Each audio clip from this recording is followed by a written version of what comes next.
Bonjour à tous et bienvenue sur la parole sainte partagée. Aujourd'hui, nous allons aborder le chapitre 17 de Matthieu, de l'évangile de Matthieu. Je vais démarrer la lecture et ensuite l'analyse. Évangile de Matthieu, chapitre 17. 6 jours après, Jésus prit avec lui Pierre, Jacques et Jean, son frère, et il les conduisit à l'écart sur une haute montagne. Il fut transfiguré devant eux, son visage resplendit comme le soleil et ses vêtements devinrent blancs comme la lumière. Et voici Moïse et Élie leur apparurent. S'entretenant avec lui, Pierre, prenant la parole, dit à Jésus: Seigneur, il est bon que nous soyons ici. Si tu le veux, je dresserai ici 3 tentes, une pour toi, une pour Moïse, une pour Élie. Comme il parlait encore, une nuée lumineuse les couvrit, et voici une voix fit entendre de la nuée ces paroles. Celui-ci est mon fils bien-aimé, en qui j'ai mis toute mon affection. Écoutez-le. Lorsqu'ils entendirent cette voix, les disciples tombèrent sur leurs faces et furent saisis d'une grande frayeur. Et Jésus s'approchant, les toucha et dit: Levez-vous, n'ayez pas peur. Ils levèrent les yeux et ils ne virent que Jésus seul. Comme ils descendaient de la montagne, Jésus leur donna cet ordre: Ne parlez à personne de cette vision, jusqu'à ce que le Fils de l'homme soit ressuscité des morts. Les disciples lui firent cette question: Pourquoi donc les scribes disent-ils qu'Élie doit venir premièrement? Il répondit: Il est vrai qu'Élie doit venir et rétablir toutes choses. Mais je vous dis qu'Élie est déjà venu. Ils ne l'ont pas reconnu et qu'ils l'ont traité comme ils l'ont voulu. De même, le Fils de l'homme souffrira de leur part. Les disciples comprirent alors qu'il leur parlait de Jean-Baptiste. Lorsqu'ils furent arrivés près de la foule, un homme vint se jeter à genoux devant Jésus et dit: Seigneur, aie pitié de mon fils qui est lunatique et qui souffre cruellement. Il tombe souvent dans le feu et souvent dans l'eau. Je l'ai emmené à tes disciples et ils n'ont pas pu le guérir. Race incrédule et perverse, répondit Jésus. Jusqu'à quand serai-je avec vous? Jusqu'à quand vous supporterai-je? Amenez-le-moi ici. Jésus parla sévèrement au démon qui sortit de lui et l'enfant fut guéri à l'heure même. Alors les disciples s'approchèrent de Jésus et lui dirent en particulier: Pourquoi n'avons-nous pu chasser ce démon? C'est à cause de votre incrédulité, leur dit Jésus. Je vous le dis en vérité, si vous aviez la foi comme un grain de sénévé, vous diriez à cette montagne: Transporte-toi d'ici là, et elle te transporterait. Rien ne serait impossible. Mais cette sorte de démon ne sort que par la prière et par le jeûne. Pendant qu'ils parcouraient la Galilée, Jésus leur dit: Le Fils de l'homme doit être livré entre les mains des hommes. Ils le feront mourir et le 3e jour il ressuscitera. Ils furent profondément attristés. Lorsqu'ils arrivèrent à Capharnaüm, ceux qui percevaient les 2 drachmes s'adressèrent à Pierre et lui dirent: Votre maître ne paie-t-il pas les 2 drachmes? Oui, dit-il.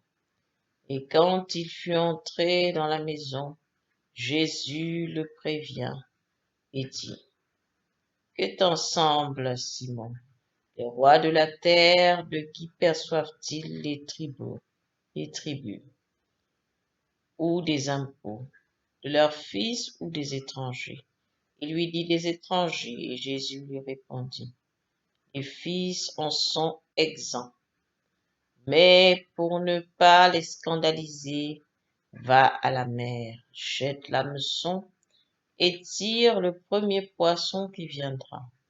Ouvre-lui la bouche et tu trouveras un statère. Prends-le et donne-le leur pour moi et pour toi. Ainsi s'achève le chapitre 17 de l'évangile de Matthieu. Cet évangile, ce chapitre 17, vraiment, ici, il nous amène à vraiment repenser à notre foi.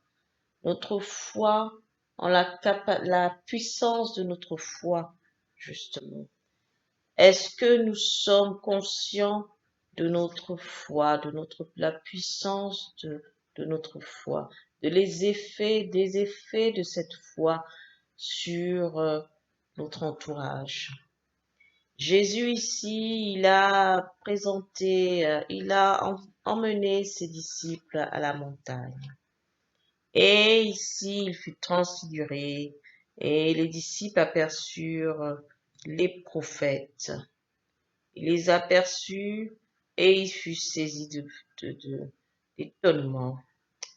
Moïse, Élie leur apparurent. Et les disciples ont pu voir les échanges entre lui, Moïse et Élie. C'était vraiment ici une marque de fidélité et de confiance surtout qu'il avait en ses disciples pour leur montrer ce qu'aucun homme ne peut voir. Et là, Jésus, ici, a été interpellé par le Père, Dieu le Père. Et Dieu le Père s'est adressé aux disciples en disant, celui-ci est mon fils bien-aimé. Donc, là, ici, il précise, c'est mon fils bien-aimé en qui j'ai mis toute mon affection. Écoutez-le. Alors, ça veut dire ce que ça veut dire. Écoutons Jésus. Jésus qui est le Dieu Fils. Il faut savoir que Jésus veut dire le Dieu qui sauve. Et Dieu est Père et Fils. Il s'est fait chair pour venir sur terre témoigner de la bonne nouvelle de la résurrection, qui est que ton âme ne meure pas, à condition de suivre Jésus. Et là, ici, Jésus est Dieu Fils. C'est pourquoi beaucoup l'appellent aussi Fils de l'homme, l'homme avec un grand H, c'est-à-dire Fils de l'humanité. C'est le Dieu qui a envoyé, qui est venu parmi les hommes, donc un fils de Dieu pour l'humanité, pour sauver l'humanité. Et vraiment, les disciples face à cette voix de Dieu qui s'exprime et qui leur dit, c'est mon fils bien-aimé en qui j'ai mis toute ma confiance. Écoutez-le. Alors, ils furent pris de peur, d'une grande frayeur. Et Jésus les a rassurés aussitôt en leur disant de ne pas avoir peur. Et là, ils se levèrent et ils suivèrent Jésus. Et Jésus leur dit, par contre, qu'il fallait pas qu'ils en parlent jusqu'à la résurrection de Jésus lui-même.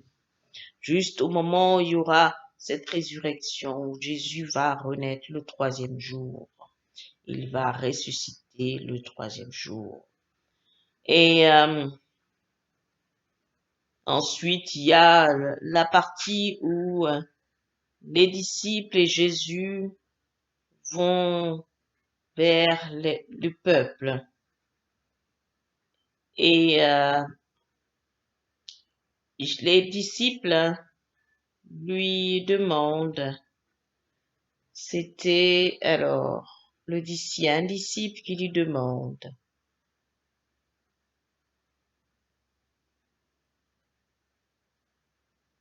les disciples demandent, pourquoi donc les scribes disent-ils qu'Élie doit venir premièrement? Et Jésus leur répondit, il est vrai qu'Élie doit venir et rétablir toutes choses.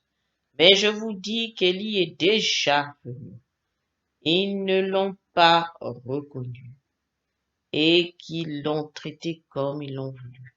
Même le Fils de l'homme souffrira de leur part.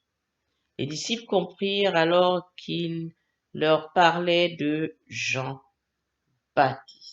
Lorsqu'il fut arrivé près de la foule, un homme vint. Donc ici, Jésus rappelle aux disciples que Élie est déjà venu. Élie a fait son travail de témoignage, mais les gens l'ont rejeté, ils l'ont pas accepté, ils n'ont pas reconnu.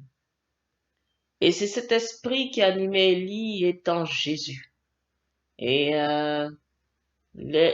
Jésus est en train de faire comprendre que l'esprit d'Élie vit encore. Et cet esprit est animé en Jésus également. Et ici, il dit, les gens n'ont pas accepté Élie. Ils n'ont pas accepté le message. Et il a dit, Élie doit venir et rétablir toutes choses. Et en disant que Élie est déjà venu. Il doit venir pour rétablir toutes choses.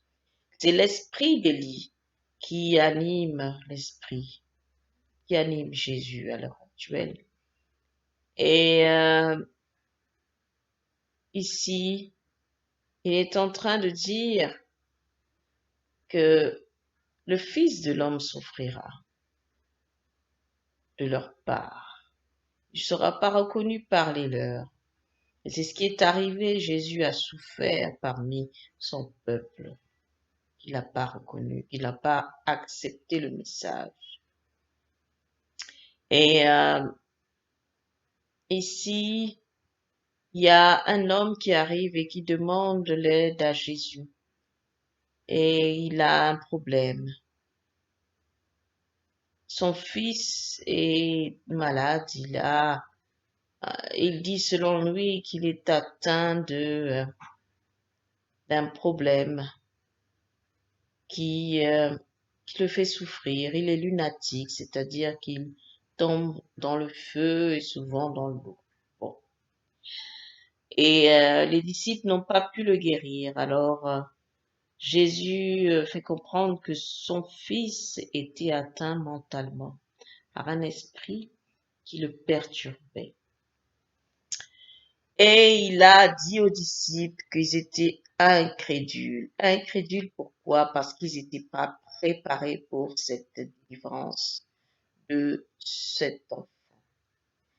Parce que dans la guérison, dans l'acte de guérison, la prière, il y a plusieurs formes de prière de guérison.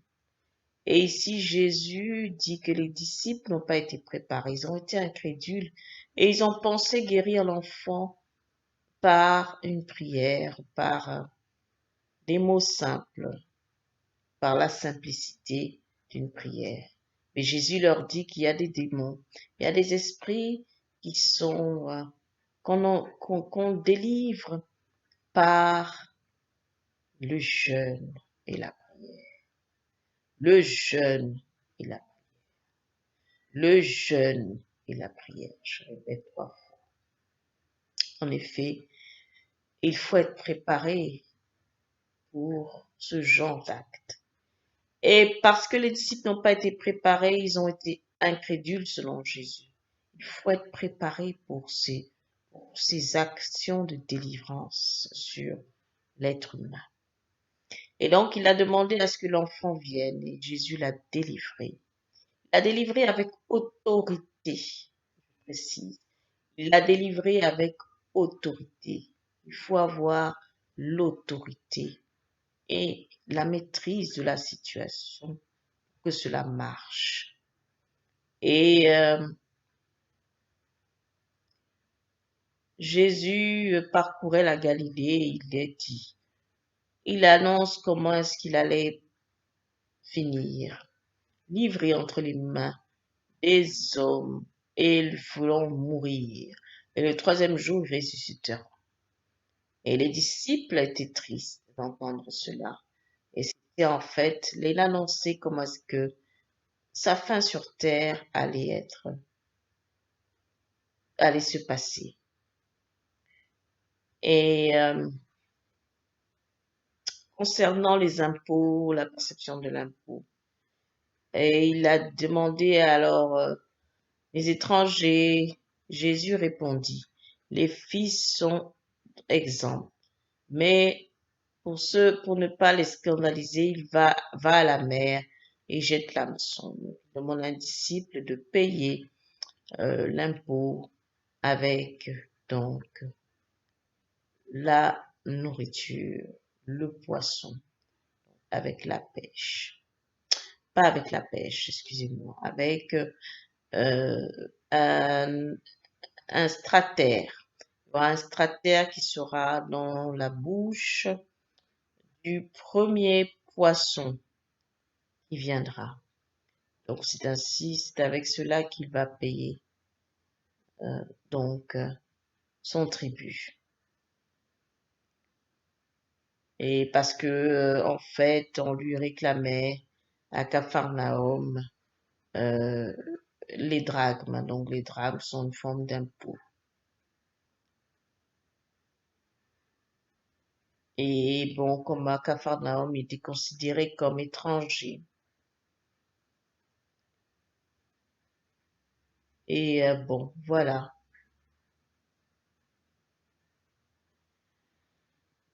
Et comme Jésus montre le chemin, il faut s'acquitter de ses dettes, de ses devoirs, de ses charges. Voilà, donc il faut méditer là-dessus. Jésus sauve. Jésus guérit avec autorité. Jésus annonce la fin par la crucifixion et sa résurrection le troisième jour. Et Jésus aussi montre sa confiance à des disciples en leur faisant vivre l'intimité qu'il a eue avec Moïse et Élie.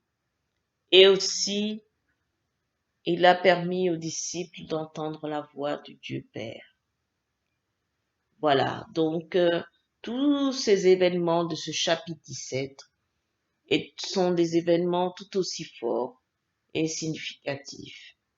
Et il faut savoir que pour vivre une foi, une connexion divine proche avec le Seigneur, eh bien, il faut avoir une foi. Une foi au moins comme il disait, il faut vraiment avoir une foi comme le grain de sénévré pour déplacer les montagnes. Donc Jésus nous invite à avoir une foi comme celle-là, qui pourra avec cela déplacer les montagnes. On ne n'imagine pas la puissance et la force que nous avons à travers cette foi que nous avons la grâce d'avoir en Jésus. Alors n'ayons pas peur. Comme il a dit à ses disciples, n'ayez pas peur. N'ayons pas peur, prions, ayons foi au Seigneur. Même quand nous voyons nos vies qui ne s'arrangent pas, nous voyons des nuages, des ténèbres en face, au milieu. N'ayons pas peur, continuons dans la foi, la prière, le jeûne. Oui, il faut penser au jeûne de temps en temps. Et car le jeûne débloque, le jeûne guérit, le jeûne fait de grandes choses. Seigneur, il faut que tu nous guides toujours comme tu le fais. Guide-nous et merci de nous rappeler que la prière et les jeûnes doivent faire partie de nos vies et que le Seigneur est là.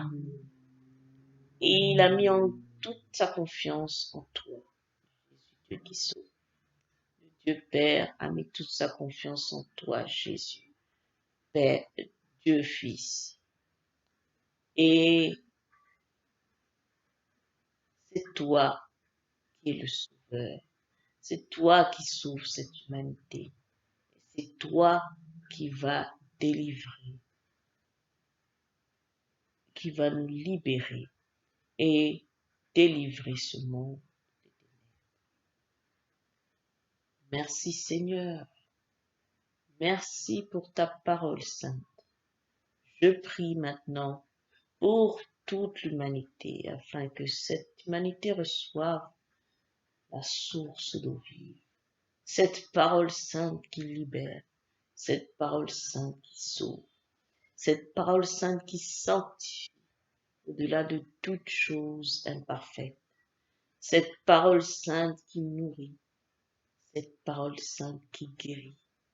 Seigneur, je te prie de toucher toutes ces âmes qui sont encore dans les ténèbres et qui t'ignorent, et depuis qu'ils t'ont tourné le dos en raison de la séduction de ce monde. Seigneur, touche ces âmes, je t'en prie, et pitié de nous pauvres pécheurs. Protège tes enfants qui sont sur le bon chemin. Guide-les et afin qu'ils ne tombent pas, qu'ils ne regressent pas, Seigneur. Merci mon Dieu pour tout ce que tu fais. Sois béni. Alléluia, alléluia, alléluia. Amen. La parole sainte, c'est terminé pour aujourd'hui. La parole sainte partagée est terminée. Je vous remercie de m'avoir écouté jusqu'au bout. Partagez massivement, car c'est un acte d'évangélisation que vous faites par le partage. Je vous donne rendez-vous très bientôt pour une nouvelle étude, lecture et étude biblique. Nous avons en moyenne rendez-vous désormais de 1 à 2 fois par semaine. Merci à tous et à très bientôt. Au revoir. Oh, merci Seigneur. Oh, merci mon Dieu. Merci pour tout. Merci pour tout, nous dire dans ces maisons. Oh, merci Seigneur.